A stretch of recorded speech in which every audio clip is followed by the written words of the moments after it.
estoy encargado de presentarlos. Bueno, la pregunta ahora es pues, ¿quién presenta al presentador? Yo soy un amigo de Eduardo Becerra, compañero de trabajo, y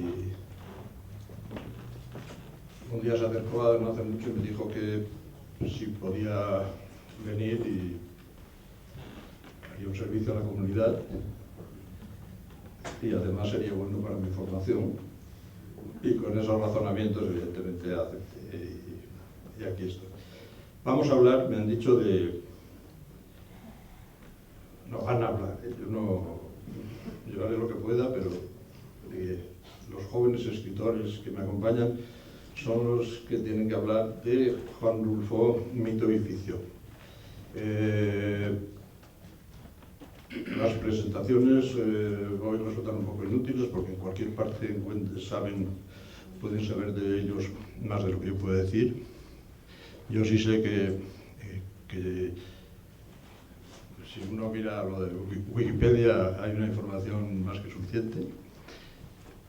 Para empezar, después viene la lectura porque sin duda son escritores extraordinariamente representativos de la última literatura en castellano. Ronaldo desde Cuba durante un tiempo, pero ya desde bastantes años por aquí. Y Javier Azpeitia, pues yo creo que lo conocí cuando era niño. Las biografías dicen que hizo muchas cosas, la verdad que no sé cómo le dio tiempo, porque desempeñó oficios diversos antes, y no tuvo tiempo, ¿no? Terminó de estudiar y ya...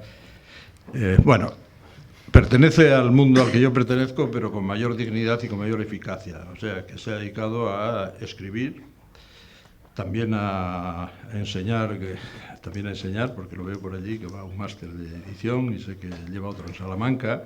Pero bueno, que ha sido editor y que además es un destacado novelista y que ha hecho ediciones. Creo que vamos a empezar por él, porque Azpeitia va por la A y el orden alfabético es bueno para resolver mi problema. Entonces, destacado representante de la narrativa española contemporánea, que además tiene una amplia trayectoria editorial y de enseñanza de la literatura y de enseñanza de la escritura, va a ser el primero en intervenir, en hablarnos de lo que quiera, porque yo no le he preguntado, pero estoy seguro de que la experiencia como escritor y como experto en literatura le da razones y motivos y conocimientos para contarnos algo sin duda interesante, porque con Rulfo no es tan difícil, ¿no? Bueno, Xavi tiene la palabra. Muchas gracias, Teo. Ha olvidado de mi currículum lo más importante, es que fui alumno de Teodosio Fernández en la Universidad Autónoma, y eso me convirtió en un gran conocedor de la literatura latinoamericana también. Pero yo leí a Rulfo antes de recibir las clases de Teo. Teo sirvió para hablar de Rulfo, para empezar a hablar, y ahora para platicar, ¿no? Platicar es la palabra adecuada para referirse a Rulfo.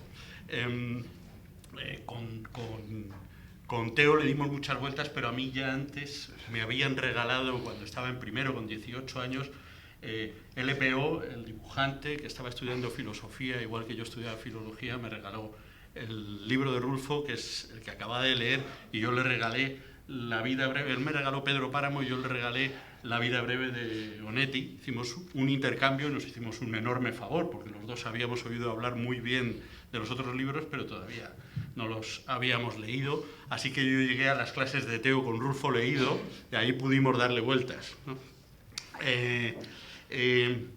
Hoy de lo que vamos a hablar es de los mitos en Rulfo. Esa es la idea de la mesa. Bueno, se ha dicho mucho sobre los mitos en Rulfo. Quizá yo tendría que empezar por decir qué son los mitos para mí. Eso es lo que puede ser el punto de partida, ¿no? Yo me quedo con la definición de Carlos García Gual, es una definición que me gusta especialmente. Los mitos son historias reconocibles, dice Carlos García Gual, refiriéndose a los mitos griegos y latinos, son historias reconocibles porque cuando las leemos enseguida nos damos cuenta de que hemos paseado por ellas en sueños, ¿no? Creo que esa es la definición, y es una definición muy adecuada al hablar de Rulfo, porque yo cuando leí Pedro Páramo, y me imagino que a ustedes, a todos, les pasaría exactamente lo mismo, cuando leí Pedro Páramo, hubo un momento en que me dije, esto, por este terreno, por esta comala, he paseado yo ya en sueños, ¿no? Los mitos, creo yo, que fundamentalmente los mitos grecolatinos, pero también los mitos mayas y los mitos aztecas, creo yo que fundamentalmente son historias orales, historias que se asentaron no por escrito, y por eso no nos han llegado los mitos por separado, nos han llegado todos revueltos y en libros escritos por mitógrafos que son más bien diccionarios, compendios, ¿no? Porque eran orales y son historias, digamos, asentadas oralmente en el Neolítico, historias referidas a ese pasado salvaje que los neolíticos que montaban sus primeros pueblos decidieron contarse con nostalgia del estado de cuando no estaban asentados, no tenían agricultura, de cuando eran nómadas, nostalgia del paleolítico. Eso es lo que hay en los mitos desde mi punto de vista. Lo que hace que, como el neolítico es común a todas las civilizaciones, aunque en distintas épocas, eso hace que en cierta medida los mitos sean comunes también, sean muy parecidos los indoeuropeos a los grecorromanos y a los aztecas y los mayas. Tienen muchos puntos en común.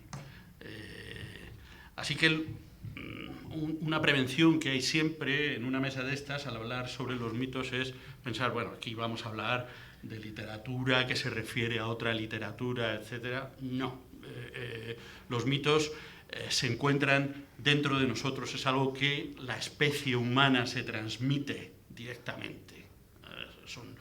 Para encontrar los mitos no hace falta leer a los mitógrafos, hace falta mirarse dentro y uno los encuentra, buscar en los sueños. Jung lo supo y muchos más lo han sabido, así podemos hablar de eso. Para mí los mitos en Rulfo, este es el siguiente paso, tienen dos características fundamentales. En Rulfo los mitos son orales, son conversacionales y son mestizos. Y quizá eso, la oralidad, la conversación, la plática, utilizando la palabra mexicana adecuada, la plática y el mestizaje es lo que define a la literatura de Rulfo. A mí me parece que muy claramente. Porque los mitos nos llegan, los personajes de Rulfo siempre están contando, recordando sus historias son diégesis, no mímesis, vienen dentro del relato. Siempre se sientan, platican y ahí recuerdan, hablan. Platicar es practicar, es una palabra latina que se usaba también mucho en España en el siglo de oro, que viajó para allá y gracias a Dios los mexicanos han conservado muy bien, con este valor de hablar como trabajo, como práctica, como hablar esforzadamente y de forma familiar. Y el habla es lo que transmite la literatura de Rulfo. Así que uno platica, pues cuando queda con un mexicano y ve que saca la botella de tequila, se da cuenta de que va a tener que estar hablando ahí un buen rato hasta que la botella se acabe, ¿no? Eso es platicar. Platicar es concentrarse para hablar y aprender y comunicar. Los personajes de Rulfo platican. Yo recuerdo siempre como ejemplo a este Macario, un poco tonto, que está sentado en el cuento homónimo, que está sentado delante de una charca esperando a que salgan las ranas para cazarlas. ¿no? Y estaba hablando para no quedarse dormido, estaba platicando para no quedarse dormido. Aquí no es conversación, platicar es discurso, discurso que te mantiene conectado con el mundo.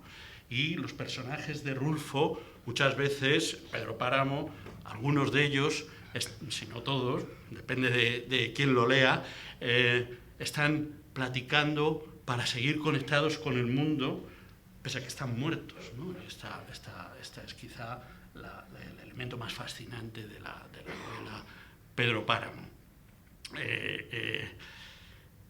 Y esa plática, ese hablar de los muertos, ese hablar para estar conectado con el mundo todavía, más allá, desde la eternidad, ese hablar con los muertos, ese escuchar con los ojos a los muertos, que decía Quevedo, ese leer, transmitir, coger la literatura escrita, como antiguamente se transmitía en la literatura oral, y por medio de la plática, es entrar directamente y de cabeza a los mitos y conectar con toda la literatura que se hizo en las charlas de los muertos, que es la literatura que hicieron sobre todo los griegos en las estelas de los cementerios. Los cementerios griegos al principio eran bastante desorganizados, y si uno va a Atenas al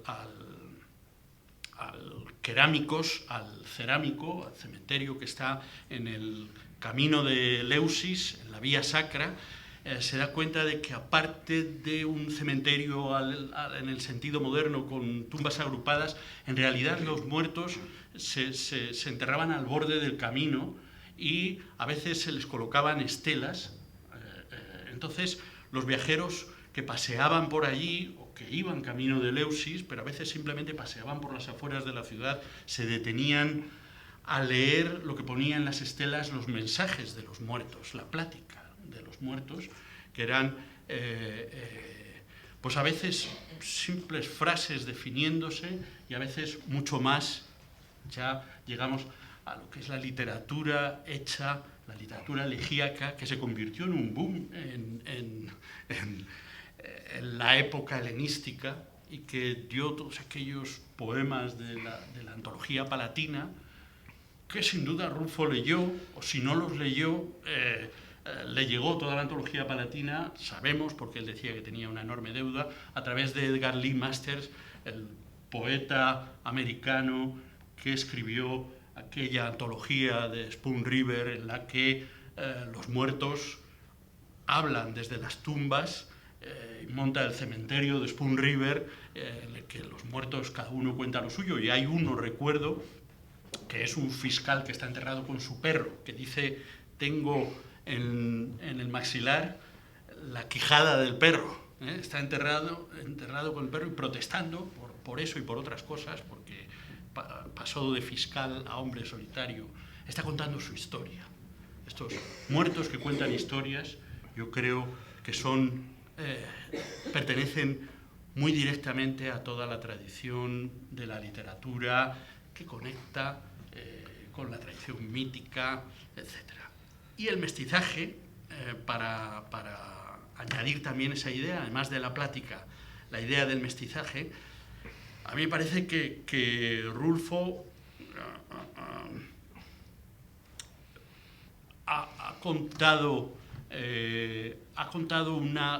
nos cuenta una literatura que es, él mismo lo dijo, literatura de personajes mestizos. Ni son indios, ni son conquistadores, son esa mezcla total. Y yo ahora, al volver a leer, para hablar con todos ustedes de Rulfo, al volver a leerlo, lo he retomado con esa idea. Lo había leído ya una vez más, aparte de cuando lo leí en la carrera, lo había leído una vez más y estaba preguntándome, ¿pero por qué fascina tanto Rulfo? ¿Por qué me fascinó tanto en su momento y por qué me sigue fascinando ahora, ¿no? De esto voy a tener que hablar claramente el próximo día, pensaba yo hace poco, ¿no? ¿Qué voy a decir? ¿Qué es lo que me fascina de Rulfo? Yo creo que lo que hay fascinante en Rulfo es es esta historia de un tirano que es, digamos, es un gilipollas enamorado. Gilipollas no es una palabra muy adecuada para este foro. Habría que decir pendejo. Es un pendejo enamorado. Es un pendejo enamorado. Es un pendejo enamorado, uno de estos tipos que están muy enamorados, pero que se queda con las tierras de los demás, se queda con tus tierras, viola a tu hija, se queda con tu mujer, asalta a tu familia, te paga y te dice que te da 10 y te da 2, aplica un poco las reglas de Maquiavelo, ¿no?, para ir quedándose con todo el pueblo de Comala, con todo eso, y luego, como está enamorado y se muere su mujer, se cruza de brazos y eso se convierte en una sartén, se queda abandonado porque, como él tiene las tierras y ya no las trabaja porque se ha muerto su mujer y se cruza de brazos, aquello se convierte en un desierto. ¿Qué es esto? ¿Qué tiene de fascinante este pendejo enamorado y tirano? ¿Y qué es? ¿Qué representa? Dentro del mestizaje, eso sin duda representa al español. Yo lo veo muy claro, es la parte española del mestizo. Digamos que este dominio que arrasa y que se lleva todo por delante, este arrasar México y arrasar todo lo que hay, es este extranjero que llega y que devasta todo, que convierte el paraíso en desierto y que va por ahí diseminando hijos, está condenado a la rebelión y está condenado a que las madres que ha violado, a que los hijos lancen a sus hijos a matarlo. A mí me parece, yo acabo leyendo y leo por fin, después de 3 veces, leo por fin Pedro Páramo como la historia de cómo unos hijos acaban con su padre, y este es un mito que tiene que ver con Cronos, que castra a Urano, y con Zeus, que mata a Cronos. Son unos hijos enviados por las madres para acabar con el padre, que se ha emborrachado y que cree que va a pedir dinero y que acaba clavándole el cuchillo a su padre, Pedro Páramo. No le pide dinero ni le exige nada, simplemente le clava el cuchillo varias veces y acaba con él.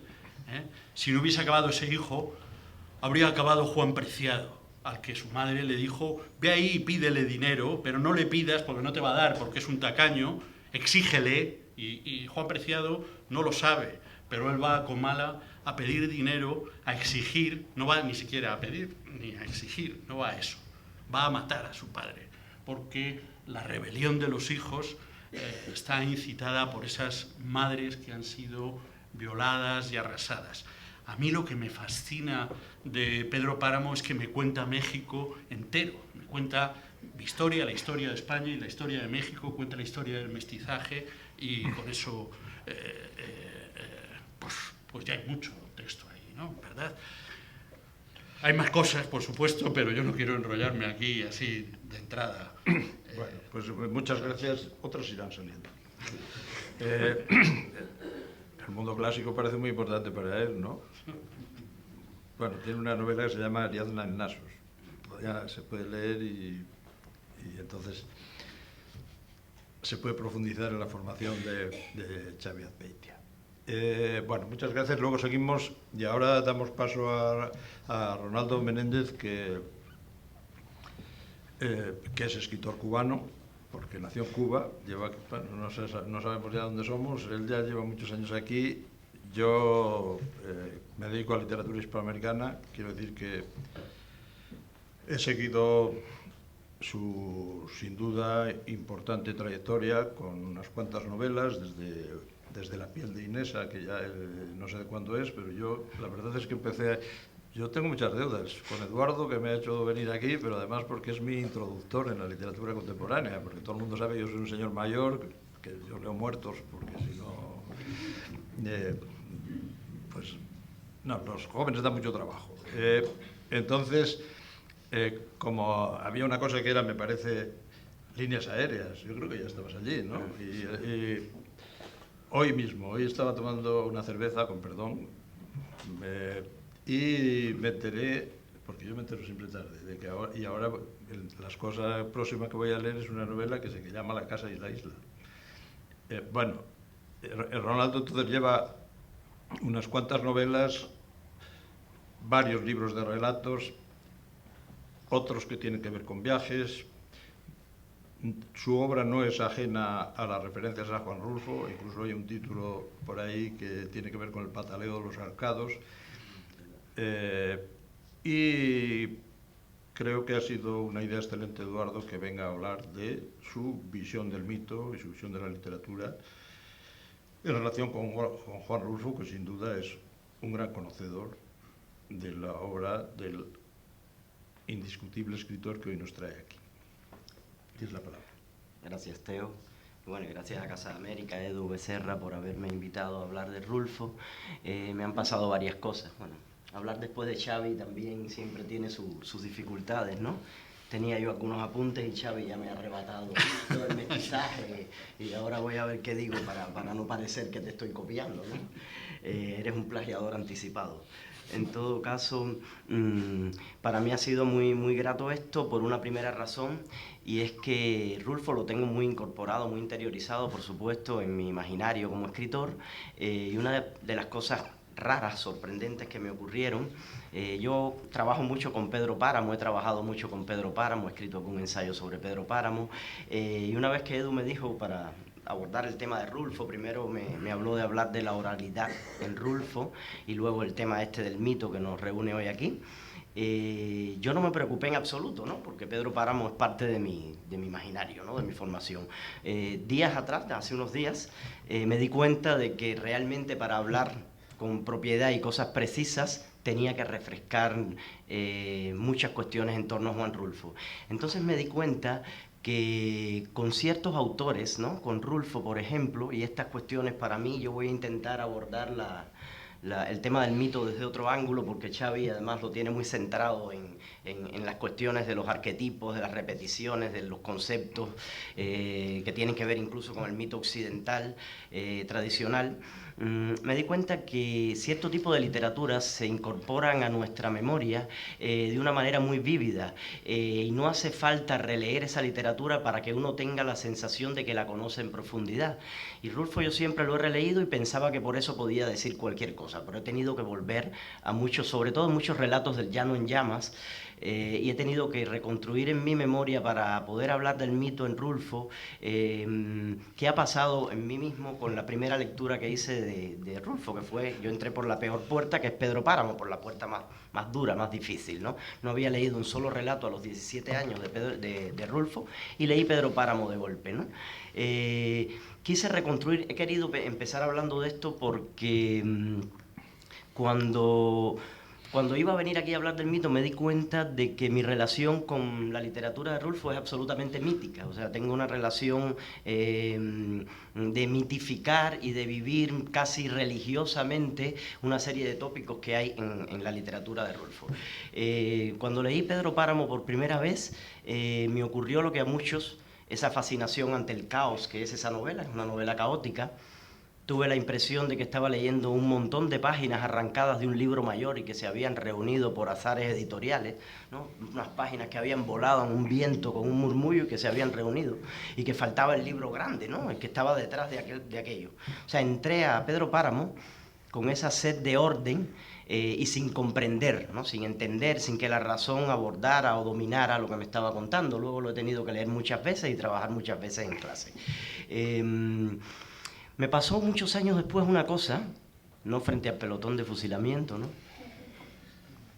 Dictaba yo clases en una universidad de Perú, clases de periodismo, y Alfredo Brais era profe también de la universidad, Alfredo Brais Echenique, y el Brais dictaba un curso, algo que tenía que ver con periodismo literario, no me acuerdo bien qué dictaba Brais, y dictaba en la misma hora que yo y en el aula del lado, y las aulas estaban separadas por un tabique, y yo me cruzaba con Bryce en los pasillos de vez en cuando y estoy yo empezando mi clase y escucho la voz alta, porque el tabique a veces cuando proyectabas la voz dejaba escuchar al profe de al lado, escucho una voz mexicana, Bryce es peruano, leyendo Diles que no me maten, ese relato de Rulfo del personaje que lo van a matar, que ya es un viejo, ¿no? Que lo van a matar por un lío de venganza pretérita, ¿no?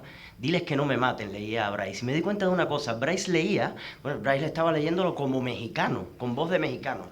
Y me di cuenta que yo siempre había leído a Rulfo con voz de mexicano. O sea, yo soy incapaz de coger un relato de Rulfo o de Pedro Páramo y lo leo como mexicano. Mi voz empieza a sonar en mexicano y estuve tentado de traer y leeros un fragmento, pero es un horror escuchar a un cubano que ya tiene un acento desnaturalizado intentando leer como mexicano, ¿no? ¿Por qué pasa esto? Esto para mí tiene mucho que ver con lo que hay esencialmente de mito en Juan Rulfo, el trabajo esencial del mito. Para mí, Xavi dijo una cosa que es fundamental, ¿no? Xavi dijo dos cosas con respecto al mito. Yo me voy a agarrar de una primera, ¿no? Que es la oralidad, que es un tema recurrente en Rulfo. Recuerdo esa frase de Quiroga, que después se ha citado mucho, que decía, narra como si el relato no tuviese interés más que para el ambiente cerrado de tus personajes, del cual pudiste ser uno, ¿no? Decía Quiroga. Pues esa premisa de ambiente cerrado de los personajes es una premisa fundamental en Rulfo, extrema en Rulfo, ¿no? Cuando me metí en Rulfo empecé a tener esa sensación de estar relacionándome con un mito, esa relación esencial con un mito, porque en Rulfo no hay distancia con respecto al mito como tema, ¿no? A los diferentes mitos que tienen sus flecos occidentales.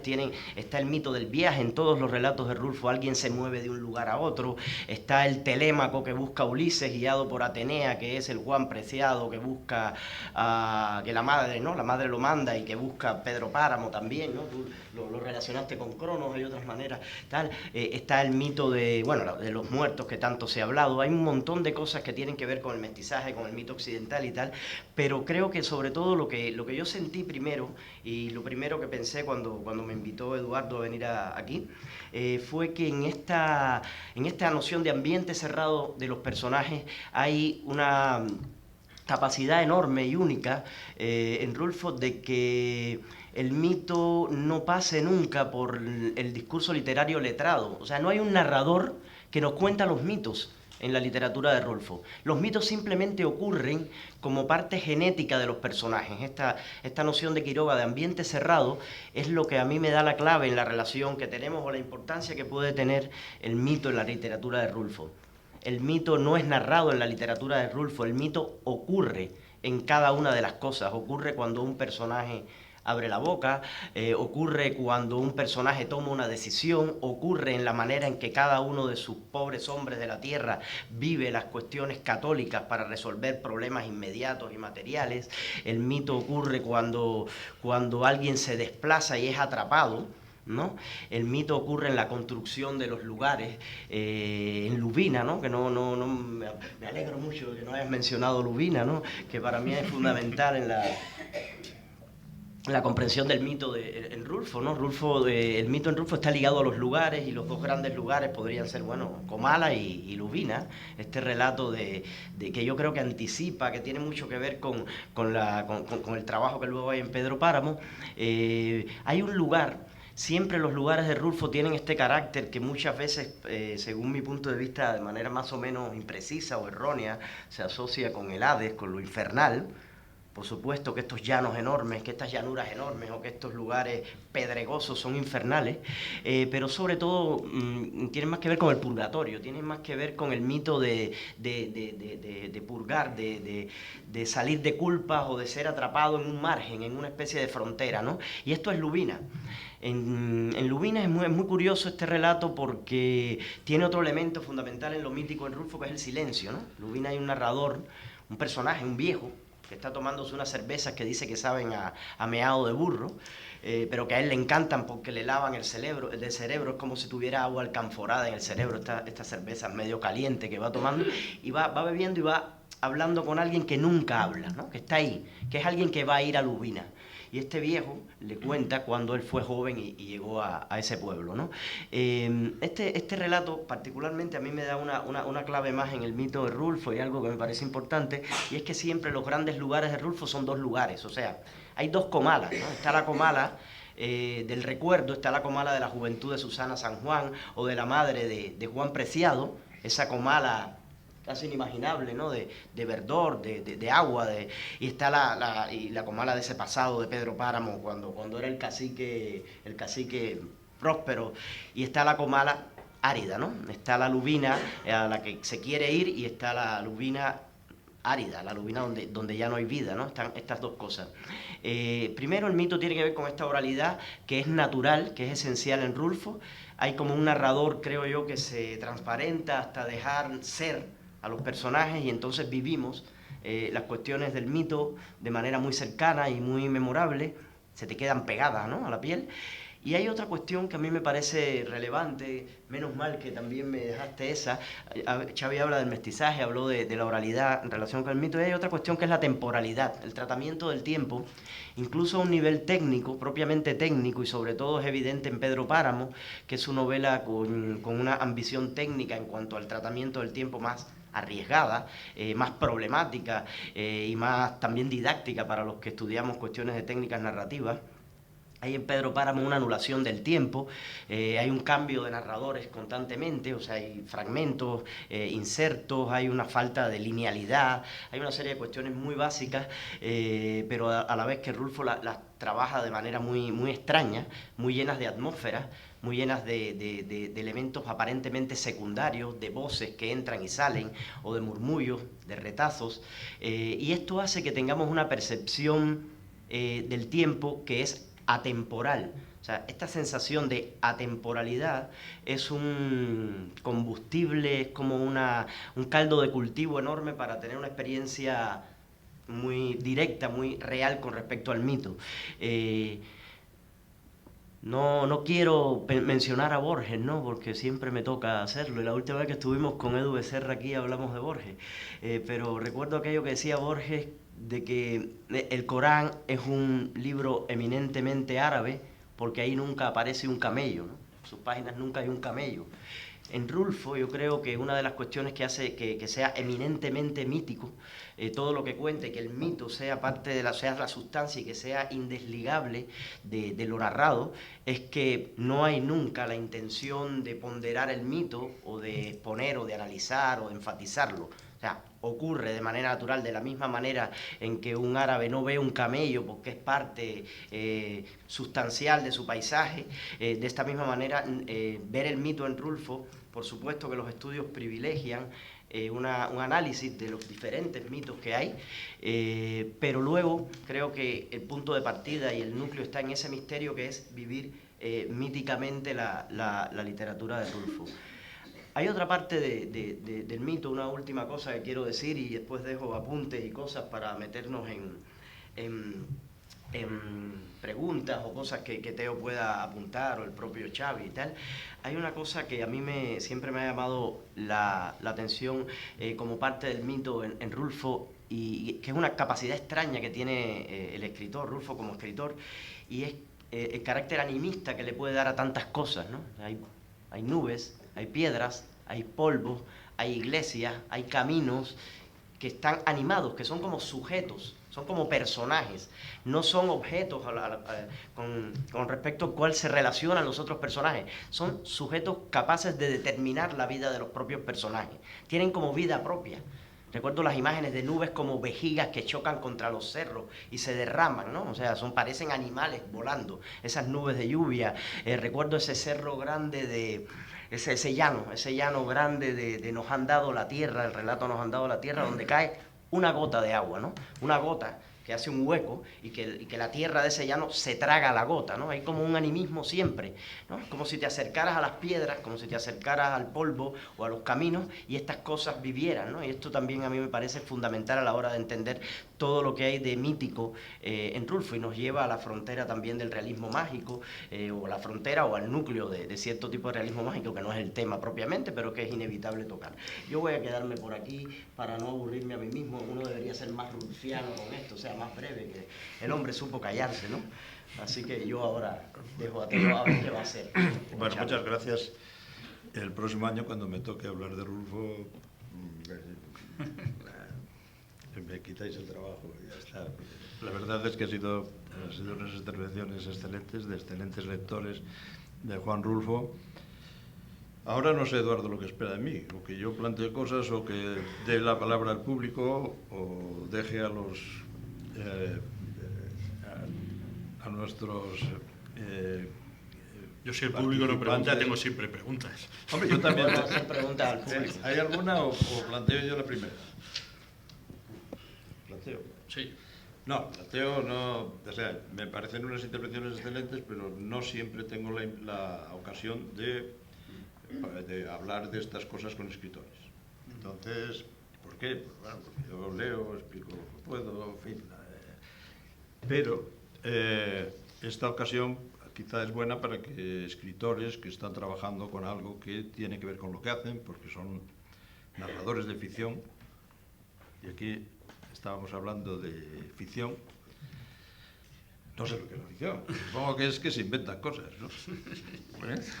Y de mito. Entonces, la cuestión es, y yo voy a tratar de sacaros un poco de la explicación de Rulfo para plantear alguna cosa que a lo mejor tiene que ver con vosotros, porque yo os veo cosas muy interesantes que, aparte de que, no sé, yo sé que sabes, o sea que, pero yo quiero aprender.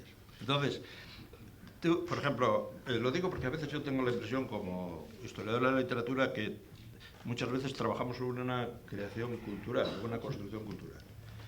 Me acuerdo, por ejemplo, es que yo tengo muchos años, de que allá por el año 64, cuando andaban inventando el boom, había un artículo de Carlos Fuentes donde empezó a decir que los mitos renacían en el campo mexicano, que era la explicación que daban para que determinada literatura, llamemos rural, entrara en el ámbito de la gran literatura, porque los escritores, otros escritores, pensaban que escribir de la ciudad era lo moderno.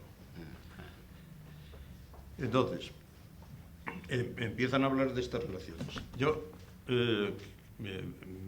no escribo, bueno, sí escribo, pero ¿para qué? No viene a cuento.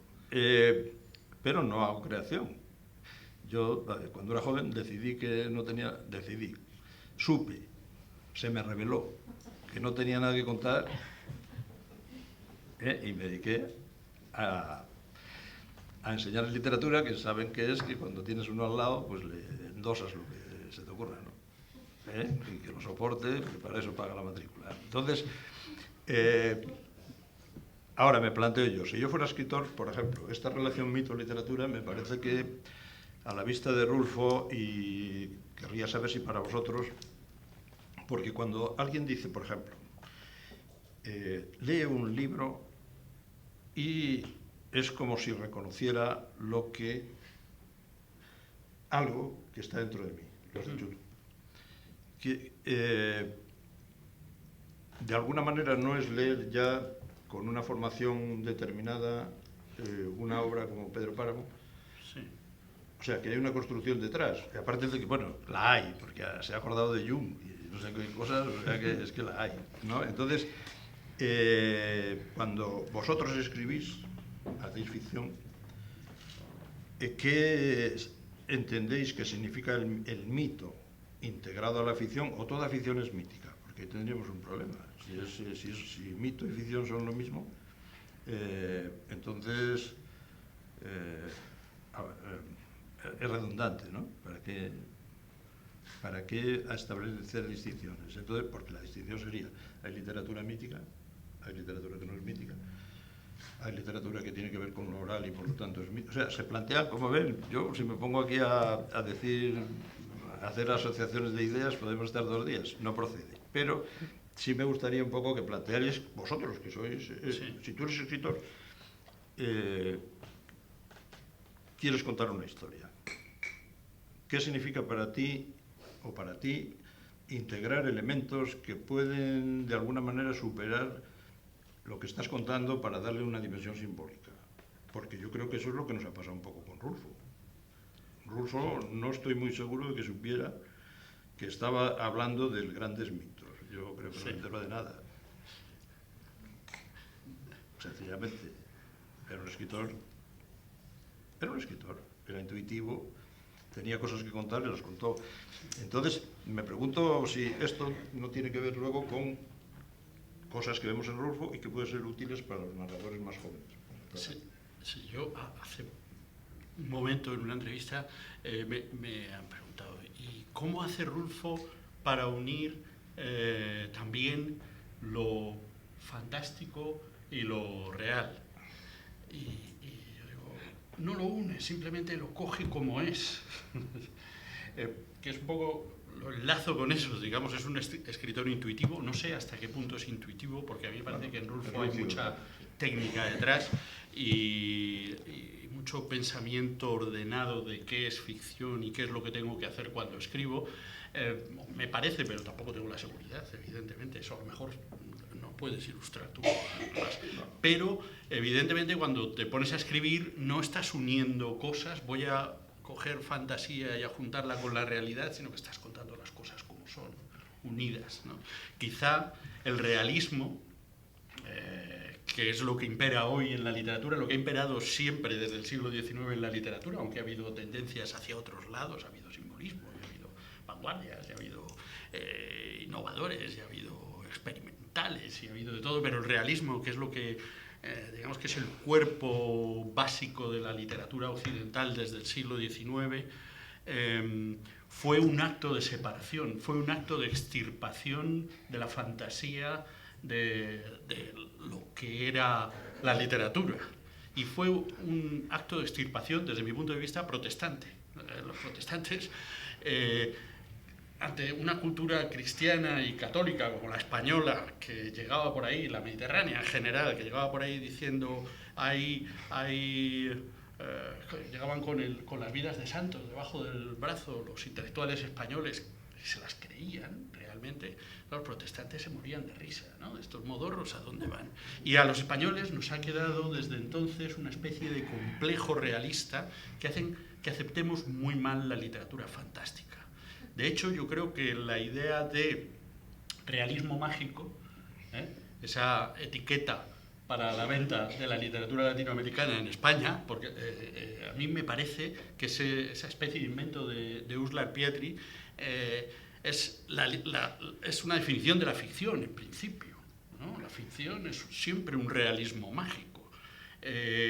Lo que pasa es que cuando tú extirpas todo lo que suena a magia, todo lo que suena a fantasía, todo lo que suena a mito, todo lo que suena a símbolo, cuando lo extirpas y haces una literatura con unas reglas convencionales que indican, señores, la realidad es esto, entonces entras en la literatura del siglo XIX, esa literatura realista que normalmente, que muchos escritores y que toda la literatura comercial mantienen como base fundamental de lo que es narrar.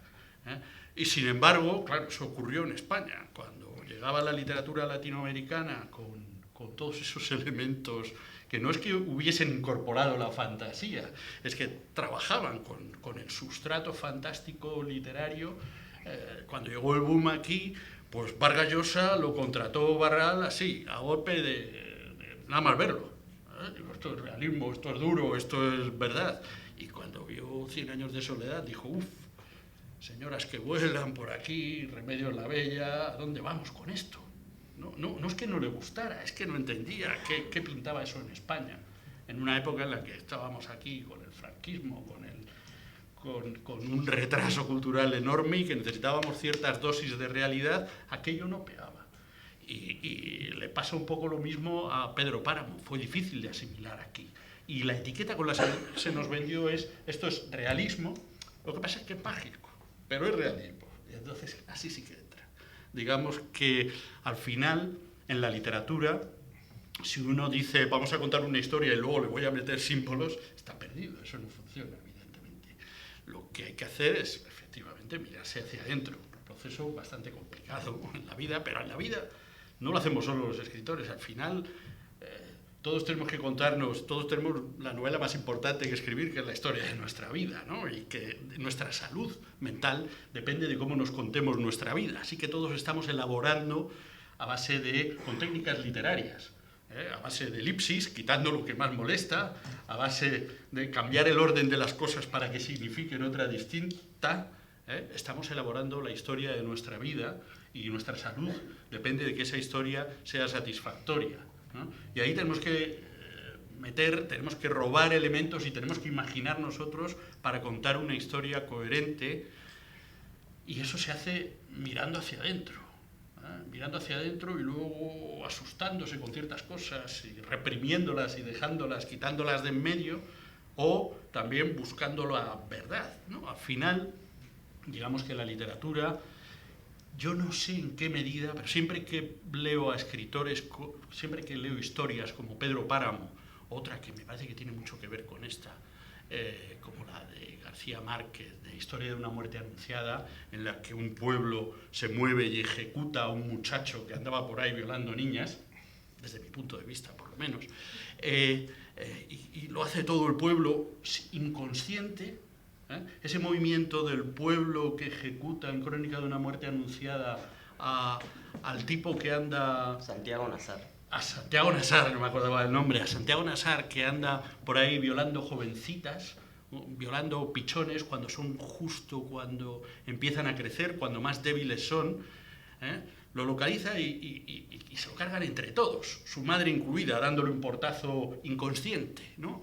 Ahí lo que funciona, si uno piensa en términos de Marvin Harris y el materialismo cultural, lo que funciona es una comunidad que llega para acá. Y yo que se comporta y que toma una solución, ante un problema que tiene que ver con la felicidad del pueblo, hay una decisión cultural, hay un reorganizarse cultural, y lo que hay es una ejecución de una persona. Así funcionan los grupos humanos, como si fueran animales, como si fueran... Y Marvin Harris vio todo esto, y el materialismo cultural lo cuenta con sus teorías antropológicas, lo cuenta muy bien, ¿no? Ligadas a los medios de producción. Cuando uno se mete en Rulfo y ve a este tipo que devasta una tierra y ve a esas mujeres que mandan a sus propios hijos a cargarse al padre, y ve al hijo que antes de cargárselo primero muere su mujer, entonces ahora que ya ha muerto mi mujer y que no tengo nada que hacer y que no tengo dinero, voy a pedirle ayuda a mi padre. No voy a pedirle ayuda a mi padre, voy a emborracharme, y en vez de pedirle ayuda a mi padre, lo que hago es cargármelo.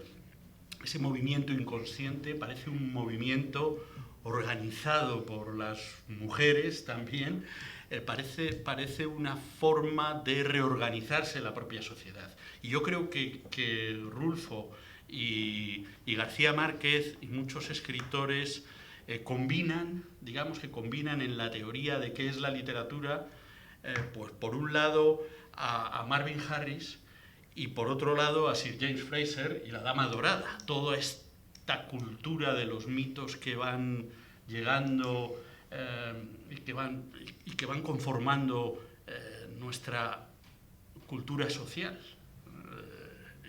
y que es común. Es un legado común que hemos heredado y que tenemos dentro. Entonces, si te miras dentro, lo encuentras. Y si vas a los libros, lo encuentras también. Puedes coger cualquiera de las dos líneas. Al final, lo único que tienes que intentar es poner eso de una forma sincera y real en el relato. Ojalá yo pudiera hacerlo. Digamos que esto es lo que intentas. Hay gente que lo consigue, como Rulfo o como García Márquez, y los demás, pues andamos ahí intentando.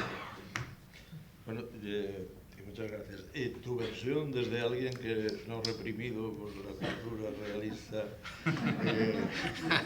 española, y que tienes a Carpentier y a Lezama y todo eso? Ya, estaba pensando en un par de gente, ¿no? En Lezama Lima o en Carpentier, cuando iba hablando Xavi algunas de las cosas que íbamos diciendo.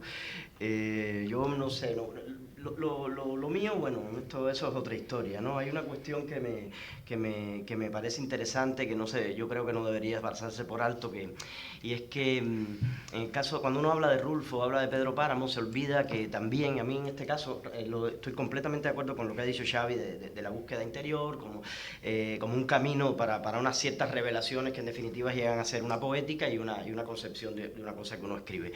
Pero hay otra cosa que no se puede descuidar a la hora hora de entender los procesos personales de la escritura, uno mismo cómo escribe, y es como uno se enfrenta a la tradición, ¿no? Cómo uno negocia con esa tradición, para bien y para mal uno está condicionado por todo lo que se ha escrito anteriormente, y cuando uno mete a Rulfo en esta idea, por ejemplo, puede hacerse algo que es comparar la función del mito en Carpentier y en Rulfo, comparar y ver las enormes diferencias que hay, ¿no? Cuando uno lee, por ejemplo, El reino de este mundo, en Carpentier, o El viaje a la semilla, ¿no? Son obras que tienen un componente mítico potente, ¿no? Vertebral. Uno ve que en Carpentier, incluso en muchas zonas también de García Márquez, en Crónica de una muerte anunciada pasa yo creo lo mismo, pero por ejemplo en El reino de este mundo, uno lo que encuentra es una historia esencialmente realista, una historia contada desde el código realista, que entronca con la tradición europea del realismo, y por debajo los elementos no realistas o simbólicos están sumergidos y afloran en determinados momentos para revelar su función cultural, su función sociológica. O sea, los mitos afloran dentro de este código realista y brillan, ¿no? Es como si estableciéramos sobre un fondo blanco ciertos elementos que destellan, ¿no? Así aparece el mito en la obra de Carpentier. Hay una cosa con Rulfo que no se debe pasar por alto, y es la relación de Rulfo con Kafka, por ejemplo, hablando de las tradiciones. Hay en Rulfo, a diferencia de Carpentier, si a mí me preguntasen cuál es la diferencia en el tratamiento del mito entre Carpentier y Rulfo, diría que Carpentier no es kafkiano y Rulfo sí lo es en el tratamiento del mito, y eso se traduce en la técnica misma de la escritura. Si Carpentier da de manera realista la historia, y por debajo se ocultan los mitos que van aflorando en determinados momentos, el mito de Tinoel, por ejemplo, en El reino de este mundo, en el caso de Rulfo ocurre lo que hace Kafka con el no realismo. Kafka te da de manera absolutamente natural lo que es impensable y lo que no es real, te lo trabaja de manera absolutamente natural, y lo que es real te lo sumerge y te lo da de manera esquiva o tangencial. Pues eso exactamente es lo que hace Rulfo. Rulfo trabaja las cuestiones no realistas, las cuestiones que podríamos llamar fantásticas, con una absoluta naturalidad, y por debajo de eso, esas vidas normales, aparentemente cotidianas de sus personajes, por debajo de eso están trabajadas de manera tangencial. O sea, hay esta inversión de los dos planos, que es una cuestión muy kafkiana, y por eso me parece que para entender también las cuestiones de Rulfo y el mito, ponerlo en una tradición donde no solo pesa lo mexicano, donde no solo pesa esta tradición del realismo mágico, a la manera carpenteriana, o a la manera en que lo hace García Márquez, o sea, ponerlo en esa tradición, pero vincularlo, por ejemplo, a una figura como la de Kafka, me parece importante. Entonces, si voy a intentar responder un poco lo de Teodosio y el trabajo que uno hace de manera personal y tal, diría que en todo caso hay varios caminos que se combinan, ¿no? Está el camino de lo interior, o sea, si los mitos existen, están dentro de uno, como dice Xavi, por supuesto, y también está el camino de la digestión, el canibalismo con respecto a la tradición, ¿no? De cómo uno se come la tradición y la expone después en un texto concretamente. Y yo creo que esa es una de las cosas muy peculiares que hizo Rulfo. Y por eso creo que Rulfo, bueno, esto es muy pretencioso decir que yo creo que por eso Rulfo escribió poco, ¿no? Es porque encontró el corazón de una nueva concepción de la literatura que es bastante atípica, ¿no? Es que narrar con absoluta naturalidad lo que todo el mundo convertía en extraordinario, que era lo mítico, lo fantástico en ese momento, para modernizar precisamente la literatura latinoamericana, pues Rulfo lo asume con una naturalidad pasmosa. Y eso es una de las cuestiones más inquietantes en la experiencia de lectura de Rulfo, al menos en lo que a mí corresponde. Yo creo ahí, además, que si uno ve, y esto es una cosa que Ronaldo y yo tenemos que hacer a menudo como profes de escritura creativa, si uno lee pensando quiméricamente, por supuesto, ¿cómo diablos ha hecho este escritor para escribir? Yo cuando pienso, ¿cómo ha hecho Rulfo para escribir Pedro Páramo? Yo tiendo a pensar que esta historia, es una tontería, pudo ser de otro modo, ¿no? Pero tiendo a pensar que esta historia fue concebida, que primero se concibió la parte de la historia que cuenta Pedro Páramo y su relación, cómo se casa por interés, toda esta parte, la historia de Pedro Páramo es la que bueno, él dice que lo escribió en 5 meses. Si es que lo escribió en 5 meses, digamos que los 2 primeros se ocuparon en la historia de Pedro Páramo. y que luego, cuando iba a contar la muerte de Pedro Páramo y los hijos que venían a cargárselo, contó una y encontró otro hijo que venía y dijo, ¿este qué le hago?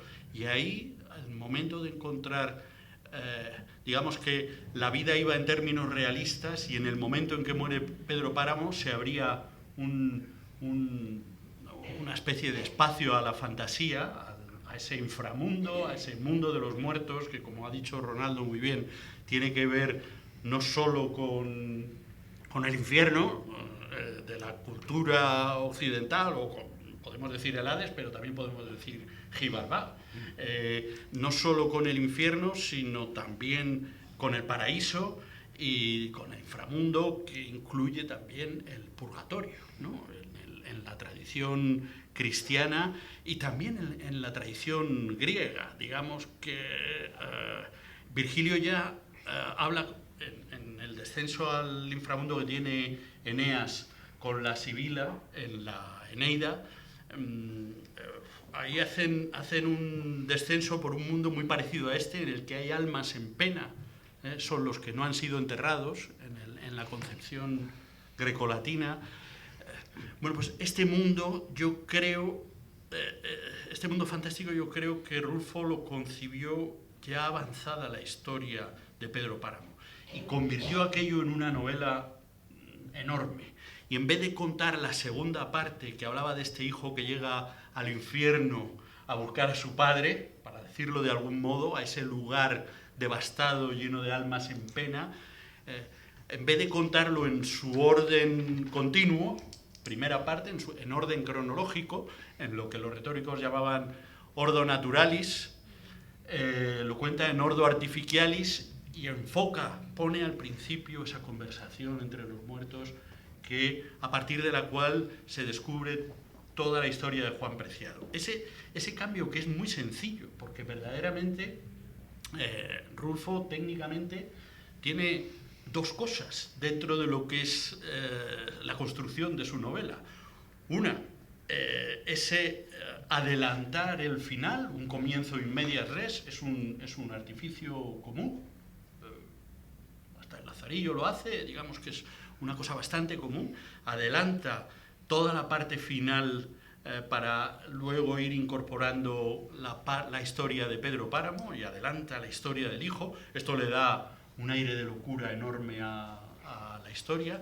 Y luego otra cosa que hace, que esto se ve muy claramente desde los que trabajamos intentando enseñar a escribir a los alumnos, a los escritores, otra de las cosas que hace es trabajar. Ahí hay más de 65 escenas, más de 60, esos 65 fragmentos, no sé si son 64, 65, los que sean, que componen el libro, muchas veces dentro tienen varias escenas. Hay 80 escenas, por lo menos. Con 80 escenas se construye una novela de 300 páginas, tranquilamente. Con 60 escenas, con 30 escenas se construye una novela. Él ha hecho una novela con 80 escenas que están recortadas, despojadas de todo lo que tenían alrededor. Las escenas están llevadas al mínimo, no se cuenta, no se describe lo que hay alrededor, se dan los elementos mínimos del escenario, los elementos mínimos del diálogo, las acotaciones mínimas del narrador. Bueno, toda esta segunda parte, que está enfocada al principio, es diálogo exento, en la que no hay narrador, pero de fondo permanece aquel narrador en tercera, ¿no? Son recursos muy sencillos, pero hechos con una precisión y con una calidad enorme, ¿no? Y además tienen mucho que ver con el propio contenido de la novela. Son recursos formales que dan fuerza verdaderamente al contenido de la novela, que nos quiere contar lo cerca que está la cultura del mundo de los sueños y el mundo de los muertos, ¿no? Y lo importante que es conversar con los muertos, que es hablar con tu propia cultura, en realidad, que es indagar en tu propia cultura. Ahora lo hacemos a través de los libros, porque la oralidad la estamos perdiendo. Aunque bueno, aquí estamos hablando de libros, y no sé si somos sospechosos de estar muertos los tres que estamos en la mesa. Lo que si seguimos hablando tanto nos van a matar. No, yo la verdad es que eso de hablar con los muertos me inquieta bastante. Voy a esperar un poco. De todas, bueno, me parece un poco de colaboración, bueno, un poco de colaboración de los presentes, porque quizá yo me pongo a plantear cosas que no interesan a nadie o que solo me interesan a mí, porque de todas maneras todavía hay cosas que en lo que habéis dicho, pues yo no siento como muy claras. ¿Por qué? Porque creo que hay referencias a cuestiones míticas en las que yo no soy capaz de distinguir siempre lo que, digamos, viene de lo oral, que se cuenta en un sitio determinado o en una tradición cultural concreta, con otra cosa que parece que es fundamental en el mito, y es que el lector de cualquier latitud encuentre en una fábula algo compartido. No sé si me he aclarado yo en lo que he dicho, pero en todo caso me gustaría ver cómo veis eso, porque claro, la cuestión es que a veces me parece que el mecanismo es un poco simple, ¿no? O sea, es decir, no simple, culturalmente es muy rico, pero la cultura a veces es un barullo, ¿no? Yo lo siento así. Un laberinto. Soy muy corto, no, un barullo. Entonces, claro, si hablamos del descenso al Hades, ahí hay una fábula. Si los cantares de los aztecas hablan del mundo de los descorporizados, hay otra visión. Entonces, la casa en la que nos perdemos.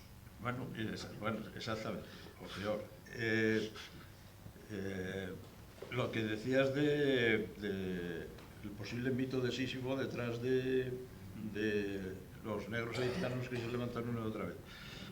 Entonces, claro, sospecho que cuando intentamos hablar de mito y literatura no solo hablamos de la utilización de fábulas, sino de algo que parece darles la fuerza significativa, la dimensión simbólica, ¿no?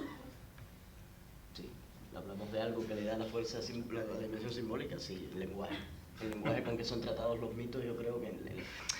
A ver, yo también, pero es que esto, no quiero meterme en cosas, el río es muy grande.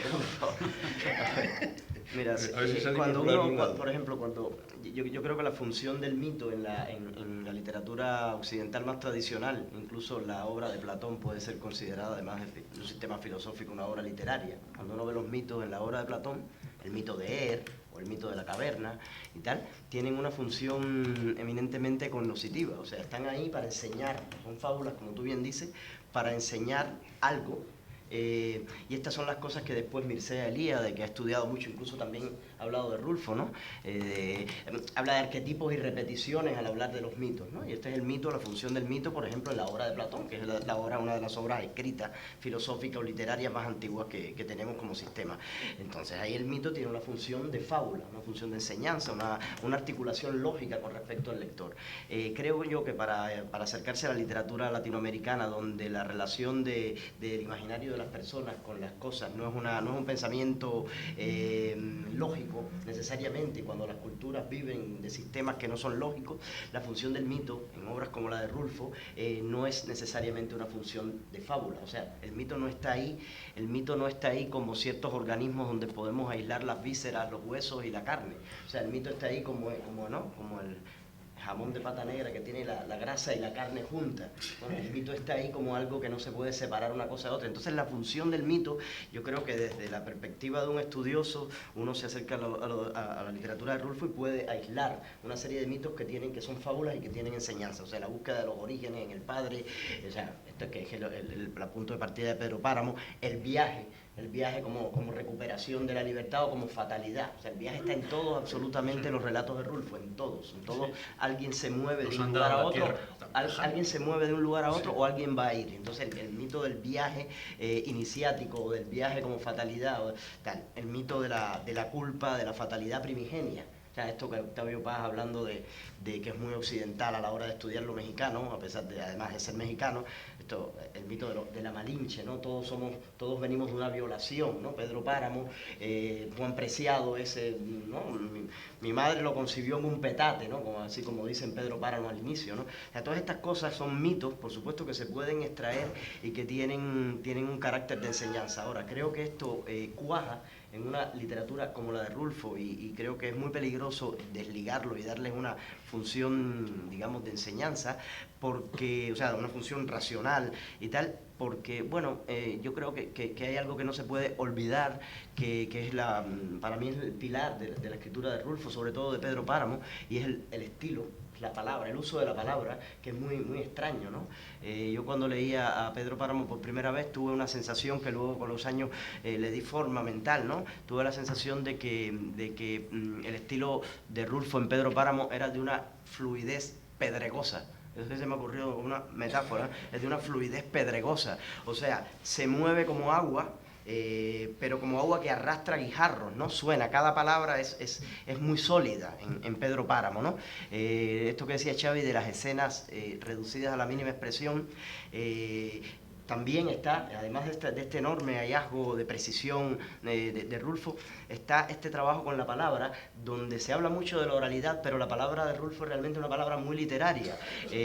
La palabra es en sí misma, es como, tiene una especie de grandilocuencia humilde, no puedo expresarlo si no es con paradoja, tiene una grandilocuencia humilde, es una palabra de campesinos, pero de campesinos, o sea, es una fluidez pedregosa y una palabra de campesinos que cada vez que abren la boca producen metáforas memorables. Sí. Yo creo que en esa carne es donde está el mito como algo que forma parte, en definitiva, de una respiración, ¿no? O sea, esta gente respira en el mito, por eso yo no me atrevo a abordar la literatura de Rulfo nunca aislando el mito diciendo tiene una función determinada o enseña tal cosa o tiene una moraleja determinada, o sea, lo hay, pero yo no me atrevo a eso. Creo que lo esencial es lo otro, es el lenguaje que lo hace cuajar y funcionar de manera única. Eso y lo otro que has dicho antes, que es que los personajes se comportan dentro del mito. Porque, por ejemplo, yo cuando he releído Macario ahora, he pensado directamente en, ojo, la palabra mizos es la que utilizaba Esopo, suponiendo que Esopo fuera una persona, porque es toda una tradición, ¿no? Es la que utilizaba Esopo para hablar de sus historias, ¿eh? Nosotros lo traducimos ahora como fábula, mizos, los mizos de Esopo. Esa palabra que es historia y mito es historia sin más, lo que hace es una interpretación del mundo desde un cuento. Y si uno ve Macario, digamos que toma el mismo cuento, un cuento que se ha contado muchas veces. Es un cuento esópico, es el cuento de las ranas que quieren un rey. Lo que pasa es que está contado desde el punto de vista no de las ranas, está contado desde el punto de vista del leño, del tipo que está esperando para matar a las ranas, ese tipo malvado que va a ser el rey de las ranas, y las ranas van a salir ahí. ¿De esto fue consciente Rulfo? No lo sé, pero está verdaderamente conectado. Cuando uno lee Macario, como todos conocemos, el cuento de las ranas que quieren un rey y le mandan un leño y le mandan una serpiente que se las come, como todos conocemos ese cuento, porque lo hemos leído de pequeños, y si no, hemos paseado por él en sueños, esto tiene, digamos que esto es de raigambre popular. Y cuando uno tira a hacer literatura rural y piensa, como podía pensar Rulfo, que era un hombre de ciudad pero que había nacido en un pueblo, está hecho desde la nostalgia por lo rural, y la nostalgia por lo rural nos lleva al neolítico, que tiene nostalgia por el hombre salvaje, y al final acaba conectando con esas historias. Él conecta con esas historias, pero las cuenta de otro modo, porque no las cuenta literalmente como estaba, porque los mitos no se cuentan siempre igual. Los escuchas y luego cuando hablas te salen. Entonces, cuando escribes, cuando eres escritor, pues los mitos son las historias que has oído, que se han oído en tu cultura, te salen, tú crees que estás hablando de tus vecinos y no sé qué, pero en el fondo, si consigues dar con algo de interés, que muchas veces no das con nada, y te mueres, ya has hecho 300 obras y no has conseguido nada de valor, pero bueno, lo has intentado, pues resulta que das con las cosas interesantes cuando conectas con esas historias, que son historias, en el fondo. Ahora las vemos como historias muy cultas, los mitos, pero son historias populares que se contaban entre sí, tipos sentados al fuego, y que uno cuando ve las fábulas de Esopo, que es quizá una de las riquezas más importantes de la cultura, y que tenemos muy poco valoradas, y siempre las leemos a partir de Samaniego, pero cuando uno lee toda esa tradición fabulística griega y romana, con escritores romanos como Fedro, que tiene una versión del cuento de las ranas, yo me he ido a buscarla, cuando ve todo eso, ve que eso estaba tratado como material vivo, y que la gente, cuando los escritores no se inventaban historias, lo cuenta Aristóteles en la Poética, que hubo dos trágicos que se inventaron dos historias y que lo único que nos ha quedado es el nombre que da Aristóteles de ellos, el nombre de las historias, porque las historias no se han conservado. A nadie le interesaba inventarse una historia nueva, todo el mundo hacía versiones nuevas de las historias antiguas y cada uno las contaba a su manera, cada narrador lo cuenta a su manera. Entonces un narrador, que ahora tenemos una especie de mito del autor romántico, que todavía mantenemos, que idea sus propias historias, en realidad el autor intenta contar sus propias historias, pero lo que tiene que hacer, creo yo, es las historias no se las inventa, o sí, se las inventa, pero lo que era inventio en retórica. Inventar, que en griego es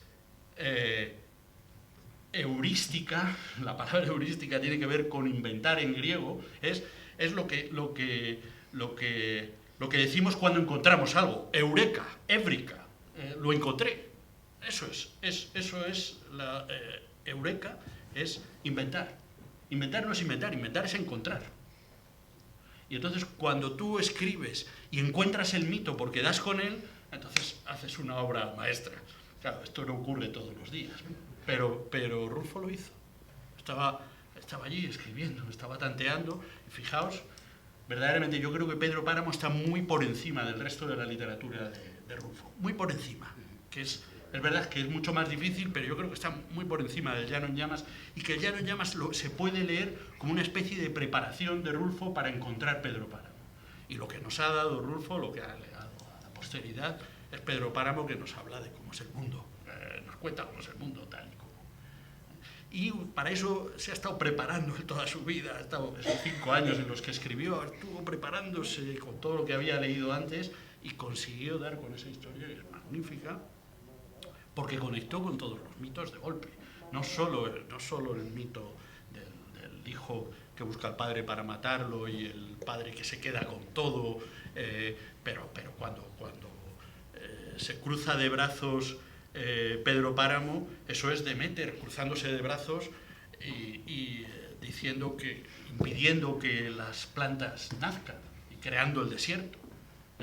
Cuando su hijo va a caballo, intenta saltar el muro que ha creado el padre y se mata, eso es Faetón que coge el carro del sol. Tiene que ver, lo que pasa es que está contado de otro modo. Como dice Ronaldo, nos mete dentro de las historias porque los personajes son el mito. Los personajes de Rulfo construyen el mito con lo que hacen, que siempre nos viene en la plática, nos vienen contados. Porque la plática, el lenguaje oral, es con eso con lo que conecta a Rulfo. Rulfo conecta con el mundo rural, con el lenguaje oral, con ese lenguaje de dos personas que se sientan a platicar y que acaban sacando inevitablemente el mito, la historia y la verdad. Cuando esa plática se continúa. Y ya está, eso es lo que nos causa admiración. Es magnífico, ocurre muy pocas veces y para eso escribimos Ronaldo y yo. Ronaldo sí, pero yo nunca he conseguido una cosa de brillo, pero estamos en ello. Unos zapatos una vez limpié de brillo, sí. Y otra cosa que había en mi currículum es que, además de alumno de Teo, he sido editor de Ronaldo. Mi primer libro publicado aquí en España sale de estos dos editores, Eduardo y Xavi. Bien.